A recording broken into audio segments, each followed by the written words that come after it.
Ano ba napruwebahan nila dito sa testimonya ng senior agent?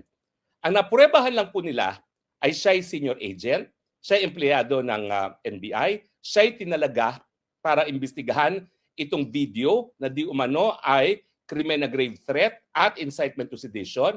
Siya'y nag-imbestiga. Kasama sa kanyang mga ginawa bilang investigador ay nag-download ng video at nag-interview ng 5 tao na naroroon sa press briefing na yon.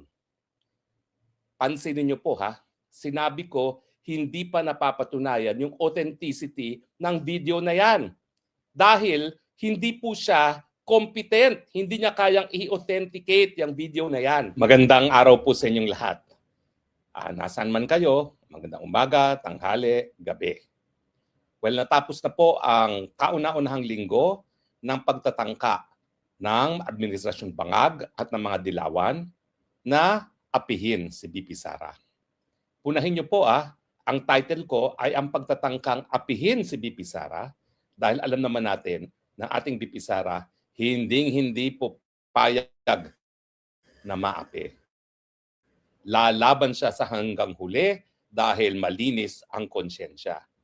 Yung mga naririnig niyong mga chismis-chismis at di umano magre-resign si BP Sara, kalimutan niyo po yan. Wishful thinking yan ng mga kalaban dahil alam nila hindi nila mapapatunayan ang mga paratang laban kay BP Sara at kung mapatunayan man, hindi naman impeachable yung kanilang mga mapapatunayan at hindi mapapatanggal si BP Sara sa kanyang posisyon. Pero ninanais nila talaga sirain si BP Sara dahil nakikita nila na bumababa daw sa survey si BP Sara. Pero itong ginagawa nila ngayon na ini-impeach siya, pilit siya pinapatanggal sa pwesto matapos na ipakulong ang kanyang ama na si Tatay Digong na pinakamamahal na presidente ng Pilipinas sa kasaysayan natin, tingin ko po yan. Yan ang dahilan para lalo pang mapalapit sa taong bayan si BP Sara. Pero pag-usapan po natin, ano nangyari itong linggong ito at ano ang aasahan pa natin matapos itong linggong ito. Well, itong linggong ito, ang pinakaunang tanong ng taong bayan, tama ba na dekorasyon itong Senate President Win Gatchalian at tama ba yung paghahalal kay Chis Escudero bilang presiding officer? Huwag po kayo magkakamali. Gaya ninyo, hanga ako sa naging pagpapatakbo ni Chis Escudero sa proceedings. Siguro nakita nyo kung bakit hindi kaya gawin yan ni Win Gatchalian o kahit na sinong hindi abogado. Totoo po ang posisyon ng senador, hindi requirement ang pagiging abogado.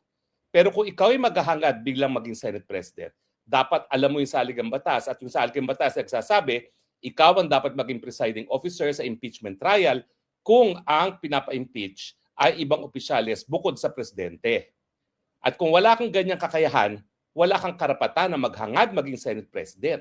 Kasi di ba, kung gusto mo yung titulo, dapat kaya mo yung responsibilidad.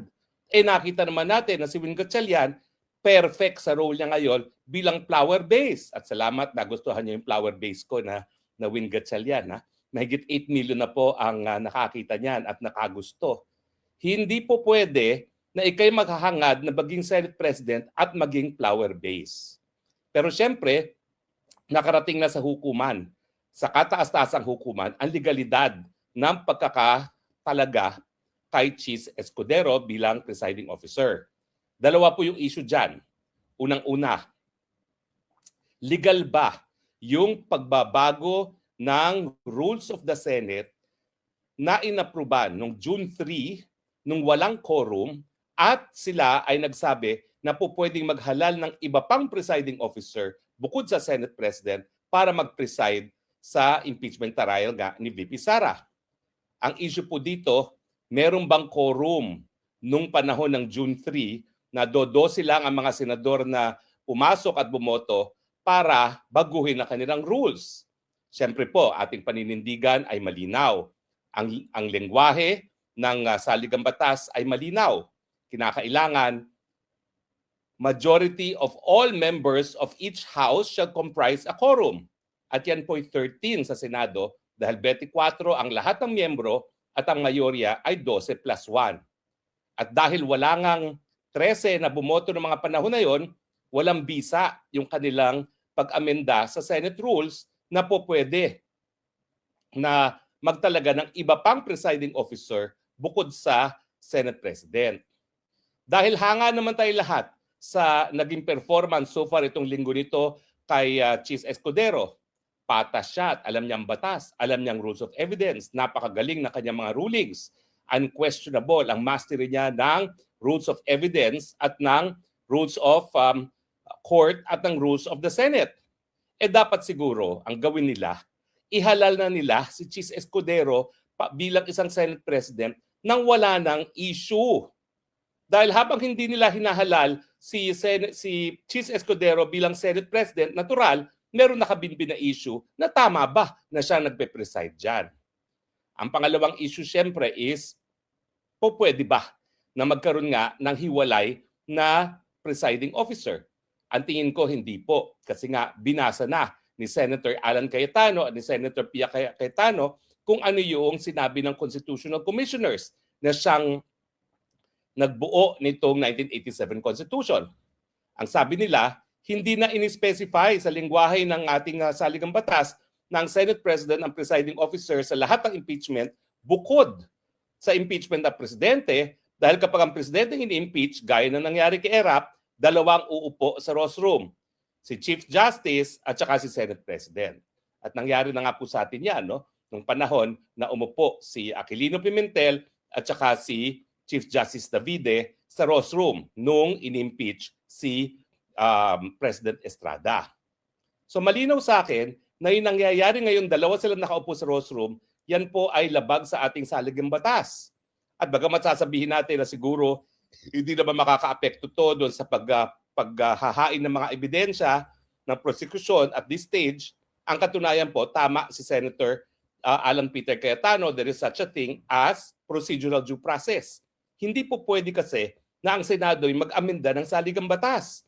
Ang po pwede lang nila amendahin ang kanilang sariling rules, pero kinakailangan may quorum, at ang pwede lang nila amendahin ay mga batas, pero kinakailangan katigan ng Kamara de Representante dahil ang ating Kongreso ay binubuo ng dalawang kapulungan. Yan po ang unang-unang nangyari sa ating Senado. Ang pangalawa na tingin ko pinaka-importante, yung napakasamang tinangkang gawin ni Risa Hontiveros. Siya po'y nagtanong dahil wala naman tinutumbok yung mga pagtatanong ng prosecution dito sa abogado na di umano ay senior agent ng NBI tungkol dun sa video ni BP Sara na di umano ay krimen ng grave threat at saka ng incitement to sedition. Mabuti po, unang linggo pa lang, lininaw na ng buong Senado, hindi lang si Alan Peter Cayetano, hindi lang si Pia Cayetano, na yung ginawa ni Risa Hontiveros ay mali. Kinakailangan igalang ang proseso. Ito ay political and legal. Pero hindi po pwede na babaliwalain mo yung legal aspect ng proseso. Hindi po pwede na ito ay isang trial and yet ang gusto mo magtestigo ay ang abogado na ang puro sasabihin na ay conclusion of law.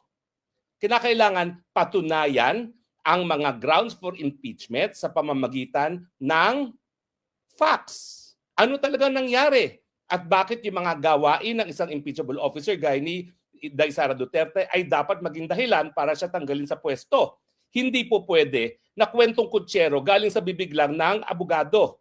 Pero ako, sigurado po ako, hindi inosente yung tanong na yan. Kasi si Hontiveros naman, basa lang ng basa yan. Wala yung sariling pag-iisip. So, yan po tingin ko ay kuntsabahan pa. Dahil kita niyo yung sagot ng abogado, handang-handa siya sumagot sa kanyang lecture kung bakit yung ginawa ni BP Sara ay impeachable. Ang punto po dyan, at mabuti na lang, ang presiding officer na si Chief Escudero, si Alan Peter Cayetano at si Pia Cayetano ay tumayo, yan po ay konklusyon na dapat mga huwes lamang ang magdesisyon. Hindi pa nga po natatanggap ang ebidensya ng prosekusyon.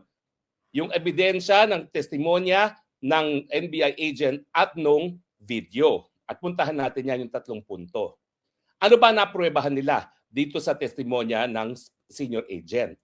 Ang napruebahan lang po nila ay siya'y senior agent, siya'y empleyado ng NBI, siya'y tinalaga para imbestigahan itong video na di umano ay krimen na grave threat at incitement to sedition. Siya'y nag-imbestiga. Kasama sa kanyang mga ginawa bilang investigador ay nag-download ng video at nag-interview ng tao na naroroon sa press briefing na yon. Pansinin niyo po ha, sinabi ko hindi pa napapatunayan yung authenticity ng video na yan. Dahil hindi po siya competent, hindi niya kayang i-authenticate yung video na yan. Bakit? Kasi meron po tayong electronic rules of evidence. At sang-ayon po sa electronic rules of evidence, bago matanggap ang video bilang ebidensya, kinakailangan i-authenticate na yan ay tugma sa pangyayari sa tunay na buhay. At anong sabi ng ating rules of evidence? Well, ang pwede lang mag-authenticate na yan ay yung nag-record at ako po yun. Ako po ang nag-record niyan, gamit ko po ang StreamYard, pero StreamYard na ginamitan din namin ng Zoom para lahat ng gustong sumama sa press briefing ay makapasok. Ang Zoom po kasi hanggang 1,000 po pwede. Kaya ang ginawa po namin ay ako nag-broadcast through StreamYard. Pinalabas ko yan sa aking Facebook at sa YouTube. Pero yung mga kasapi sa press briefing ay umakyat po sa pamamagitan ng Zoom. So bukod pa ako sa akin, sino pa po pwede mag-authenticate?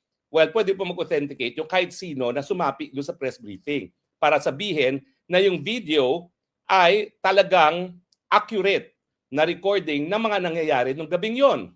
At bukod pa dyan, nandyan yung Facebook. Now, para naman magamit itong video nito, dapat man lang original ang ginamit nila.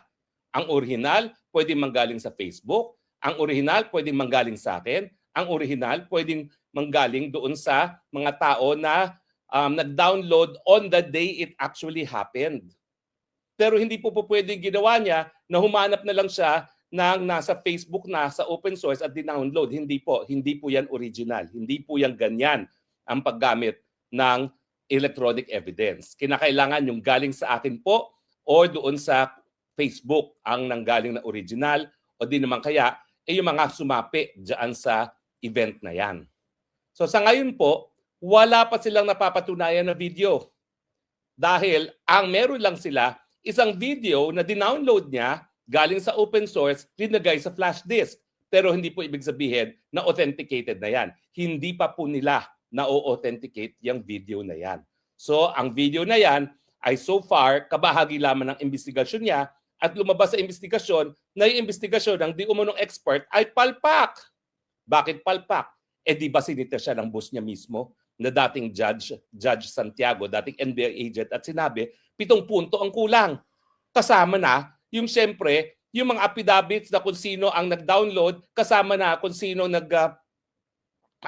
kung sino yung mga nakakita, kasama na yung TSN, yung transcript ng mga di umanong pinapatunayan ng video, mga simpleng bagay na ganyan. So nung klaseng investigador ang hindi marunong paano mag-imbestiga ng electronic evidence. At siyempre, hindi talaga siya expert dahil yung 2 weeks training niya ay hindi siya talaga sapat para maging expert. Ang kanyang degree naman ay accounting. Sabi nga ni Maharlika, yung pulboronic video ay talaga in-authenticate ng talaga merong university degree tungkol dito sa mga video-video na yan. At bukod pa dyan, ang importante, hindi naman kinakailangan ng expert witness. Kasi hanggang hindi na-authenticate, hindi dapat tanggapin ng hukuman. At kapag hindi yan na-authenticate, hindi magiging basehan ng kahit anong desisyon ng hukuman. At sa ngayon, dahil hindi pa siya na-authenticate, wala pa silang napapatunayan na video.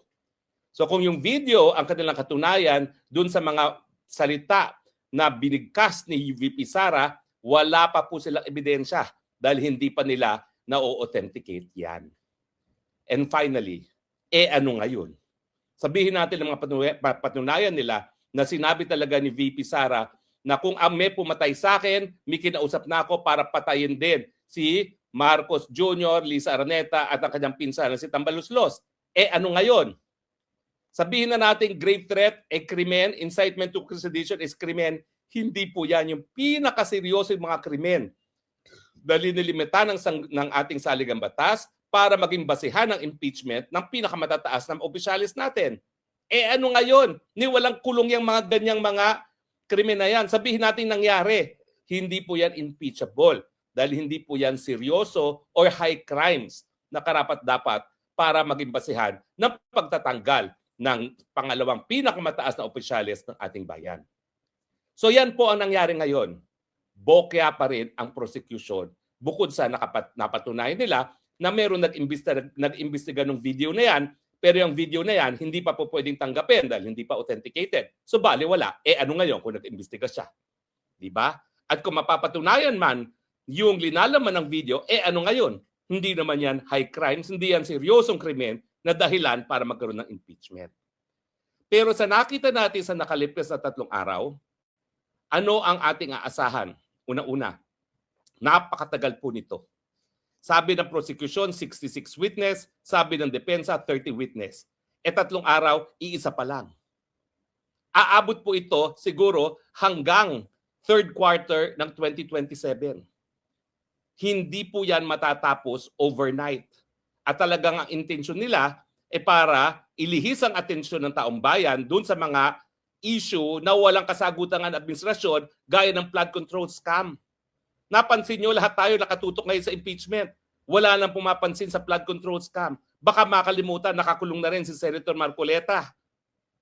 Dahil nga, ayaw niyang pumayag na supilin yung investigasyon, naglumabas kung tama ba ang sinasabi ni Zaldico na ang Marcos Jr. ang siyang mastermind ng flood control scam. Lahat ng kabalbalan ng administrasyon, pati na yung bagong budget for 2027 na tatalakayin na soon, mababaon na naman sa limot. Itong 2027 budget, ito ay para sa budget ng 2028 na kukuha ng panggastos sa mga kandidato sa Kongreso at sa Senado. Ibig sabihin, marami na namang kababalaghan dyan. At dahil meron tayong impeachment, malilihis ang ating atensyon. Kaya nga ako, pinapangako ko sa inyo dito sa Spokes Hour, babalikan at babalikan natin ang issue ng flood control scam at saka mga kababalaghan ng budget dahil hindi po pwedeng malihis ang atensyon natin dyan. Bagamat yan ay ang intensyon nila. Pangalawa, kita nyo kalokohan ng ginawa ng mga dilawan at mga bangag? Kada araw na hearing, 25 million. Aabot siguro, hindi ako nagbibiro, ng at least 500 billion ang gastos para dito sa impeachment ito dahil nga more than 90 ang magiging testigo dyan. At sabihin na natin na bibilis ang proseso at isang araw pa pwede magkaroon ng 2 witness, 180 days pa rin yan. 25 million times 180 days, di ba bilyones din yan? Inaksaya.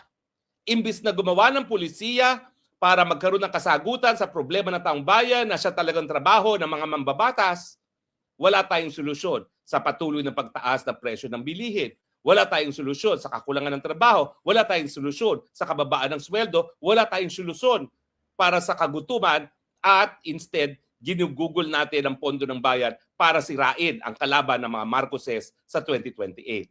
Magaling ang bagong Pilipinas. Papayag ba kayo? Kaya nga ako, sinasabi ko, tama na, sobra na taong bayan. Nung minsan, pinatalsik natin ang ama ng bangag at tayo ay pinuri sa buong daigdig dahil ginawa natin yan sa isang mapayapang mga pamamaraan. Bakit hindi natin ulitin yon? Hindi krimen yan. In fact, si Cory Aquino na hindi naman diniklara ng COMELEC na nanalo, ang sabi ng Korte Suprema, pag taong bayan na nagtalaga, maski walang COMELEC proclamation, yan ay sang-ayon sa saligang batas dahil lahat ng kapangyarihan nagmumula sa mga mamamayan. Papayag pa ba tayo na 180 days na puro kalokohan?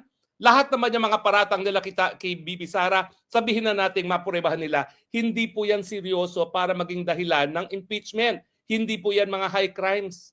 Kasi yung graft and corruption nila, malinaw naman po. Napakaliit nung sinasabi nila na kurakot compared doon sa halaga ng paglilitis. Di ba?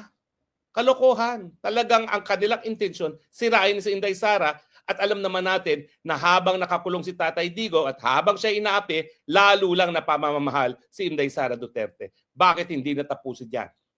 Kung ayaw nilang tapusin, tapusin ng taong bayan. Mag-period na tayo sa rehimen ng Marcos at dahil alam naman natin na ang Kongreso ngayon ang pugad ng kakurakutan at pugad ng administrasyon ng Marcos, baka kinakailangan baguhin na rin natin ang ating saligang batas. dahil this time around, kinakailangan mapanagot ang mga Marcoses. Dahil pag hindi, baka maulit na naman ang kasaysayan gaya ng nangyayari ngayon. Nasa inyong bola, nasa inyong beat, mga kababayan. Kayo ang tunay na soberenya sa isang demokrasya. Maraming salamat po sa patuloy niyong pagtangkilik. Ito po ang inyong spokesang bayan nagsasabi, I love you, Philippines. You're the only country that I love. You're the only country that I have. God bless the Philippines and bye for now.